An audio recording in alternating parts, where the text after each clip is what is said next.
નેતાઓની વાત કરું કેમ કારણ કે જ્યારે પણ મેદાને ઉતરવું હોય તો સામેવાળાની ટીમ પછી દેખવાની, પહેલા આપણી ટીમ જોવાની હોય.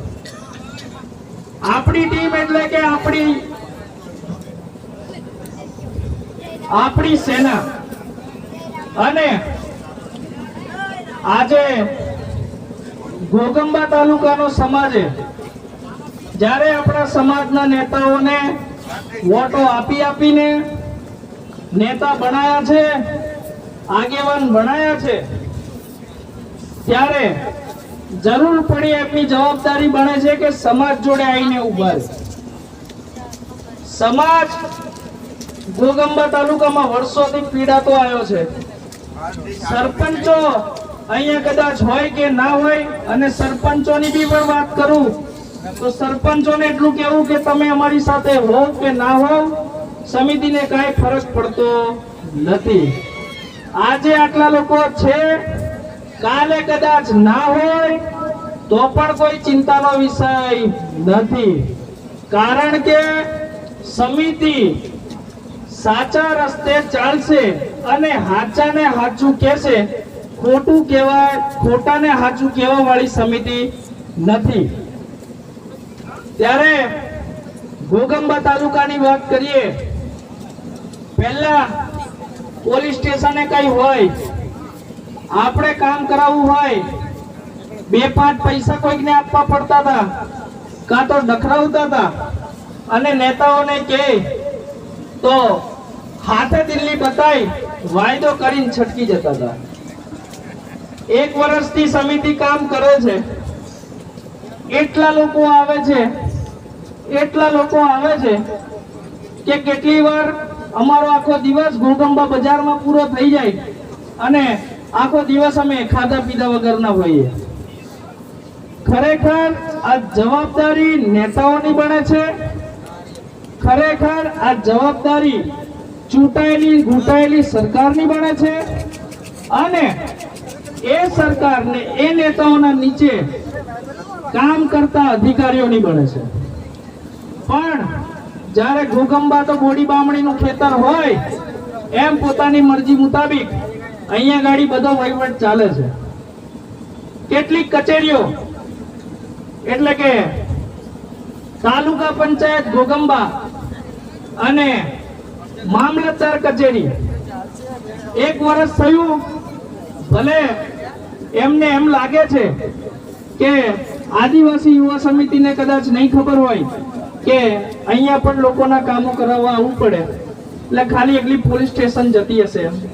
પણ ના, અમે 1 વર્ષમાં તાલુકા પંચાયતના નાનામાં નાનો ઓપરેટર થી લઈને દરેક અધિકારીઓ, દરેક નેતાઓ બધાનો સર્વે કાઢી લીધેલો છે અને બધી તપાસ કરી લીધેલી છે. પણ પહેલા કીધું એમ આદિવાસી યુવા સમિતિ તૈયારી વગર નથી પડતી. હજુ પણ કહી દઉં આપણા સમાજના નેતાઓને અને અધિકારીઓને, મને ખબર છે ઘોગંબા તાલુકા પંચાયત એ ઘોગંબા તાલુકાના આદિવાસીઓનો ખજાનો છે અને ખજાના ઉપર રાતો રાત ના તૂટી પડાય. એને લેવો હોય તો તૈયારીઓ કરવી પડે. અને હું આ મંચ ઉપરથી એમને કહેવા માંગુ છું, 80% તૈયારીઓ થઈ ચૂકેલી છે, 20% તૈયારીઓ બાકી છે. આવનારા 4 મહિનાની અંદર એ તૈયારીઓ પણ પૂરી કરી દઈશું. અને 4 મહિના પછી આદિવાસી યુવા સમિતિ, તાલુકા પંચાયત અને મામલતદાર, જ્યાં નકલોના પણ 30-30 રૂપિયા લેવામાં આવે છે, ત્યાં જાતિના દાખલા કાઢવા માટે પણ પૈસા લેવામાં આવે છે. ખોટા આદિવાસીઓના જાતિના દાખલા પણ કાઢી આપવામાં આવે છે. ગામની વાત કરું તો ઊંચાબેડા ગામની અંદર ઘણા બધા બીજા સમાજના લોકો એસટી ના સર્ટિફિકેટ કાઢીને નોકરીઓ કરે છે, એની પણ જાણ છે. 4 મહિનાનો સમય સરપંચો, તાલુકા સભ્યો ભ્રષ્ટ અધિકારીઓ અને નાના મોટા ઓપરેટરોને આપીએ છે. 4 મહિનામાં લૂંટાય એટલું લૂંટી લો, 4 મહિનામાં સુધરવું એટલું સુધરી લો. 4 મહિના પછી આદિવાસી યુવા સમિતિ 1 વર્ષમાં જે 2 પગ પાછળ કરેલા છે. અમારો પલ્લાનો ભુવનસિંહ કહેતો તો એમ કે રાઠવાને આંગળી કરવી ને વાઘને આંગળી કરવી એક બરાબર છે. એમ તમે તો કોઈ આંગળી નહીં કરી હોય, પણ મને કોઈનું નામ લેવાનું નહીં ગમતું, પણ કાલોલના ધારાસભ્ય એવા ફતેહસિંહ ચૌહાણ જાહેરમાં રાઠવી બોલતા હતા એ તો બંધ થયું છે. પણ એરલ ગામના અમારા આદિવાસી યુવા સમિતિના છોકરાઓને ચૂંટણી વખતે જે માંગ કરેલી સ્મશાનની અને અમારા ત્યાંના વડીલો છે એ લોકોને રોડની, એ રોડ અને સ્મશાનો અટકાયા છે અને સમિતિના છોકરાઓનું કામ નહીં કરવાનું એમ જાણેલું છે અને કીધેલું છે. એ પણ સાંભળી લે કે અમને કોઈની બીક લાગતી નથી, અમે અમારા ઘરનું ખાઈએ છીએ. કદાચ તમારા સરકારનું ખાવું પડતું હોય અને એ સરકાર અમારા જ આંગળીથી પડે છે તો અમને આંગળી કર્યા વગર અને અમને અમારી રીતે ચાલવા દેવા રીતે કામ કરો. તમે તમારી રીતે કામ કરો, અમને અમારી રીતે કામ કરવા દો. પણ આ જે આંગળી કરવાની રીત છે એ રીત બંધ કરી દે. અને ખાસ હવે જાહેરથી નથી બોલતા, પણ કોઈ કોઈ એમની સામે કહે છે કે રાઠવી, રાઠવી નહીં રાઠવો. કોણ? રાઠવો. ઇજ્જતથી બોલાવાનું, કોઈના બાપનું નહીં ખાતા. આ વાત પણ આઈબી વાળા તો ઉપર સુધી પહોંચાડે. બાકી રાઠવો બગડ્યો તે નીનો ની 2025 માં આવેલા તાલુકાની જિલ્લાની ભૂલ કરી રહી છું. એટલે ફરી મારી વાત ઉપર આવું તો આદિવાસી યુવા સમિતિએ 2 પગલા પાછા લીધેલા અને તૈયારીઓ કરેલી. 4 મહિનાનો સમય છે. તાલુકા પંચાયતના સભ્યો જોડે, જિલ્લા પંચાયતના સભ્યો જોડે અને સરપંચો જોડે, સરપંચોને પણ કહી દઉં તમારી જોડે મારો કોઈ વિરોધ નથી, કોઈ નેતા જોડે મારો વ્યક્તિગત કોઈ વિરોધ નથી, પણ અમે સમાજ માટે બોલીશું તો કદાચ કાલ ઉઠીને એમ ના થાય કે અમારો વિરોધ કરે છે.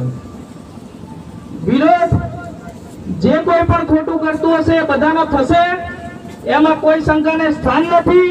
ખોટું લાગે તો લગાડજો, પણ આવનારા 4 મહિના પછી આદિવાસી યુવા સમિતિના પગ તાલુકા પંચાયતમાં પડે છે અને મામલતદારમાં પડે છે. કરી લો. બીજો વિકલ્પ છે કે જે સુધરવું હોય તો સુધરી જાવ. 4 મહિના હું આ સમાજને કહું છું કે 4 મહિના વેઠી લો. મને થોડી મારી કામગીરી કરી લેવા દો અને સમિતિને એની કામગીરી કરી લેવા દો. 4 મહિના પછી આપણે જોઈએ છે કે આ લોકો ગ્રાન્ટોનો વહીવટ કઈ રીતે કરે છે, તમારા આવાસના પૈસા કઈ રીતે માંગે છે, કયો સરપંચ બોર કરવાના પૈસા માંગે છે એ આપણે જોઈ લઈશું અને ઉજળી લઈશું. આ વાત હું આદિવાસી યુવા સમિતિ તરફથી આપ સૌને કહી રહ્યો છું. ત્યારે કેટલાક નેતાઓને એમ લાગે કે અમારી વિરુદ્ધ બોલે છે. એમ ના, અમારી પાસે 2 વિકલ્પ છે. કાં તો તમારી સાથે હળી મળીને રહેવું, અથવા અમારી પાસે બીજો વિકલ્પ છે. પણ બીજો વિકલ્પ છે કે સમાજ જોડે રહેવું.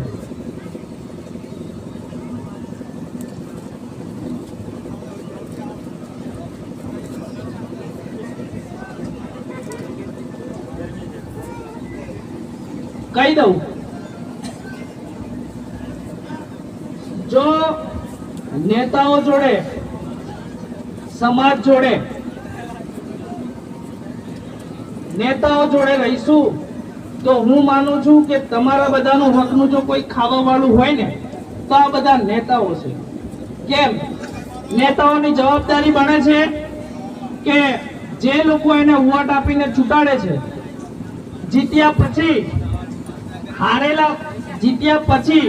હારેલાને પણ જે લોકોએ વોટ આપ્યો હોય એ લોકોની પણ જવાબદારી એ જીતેલા નેતાની બને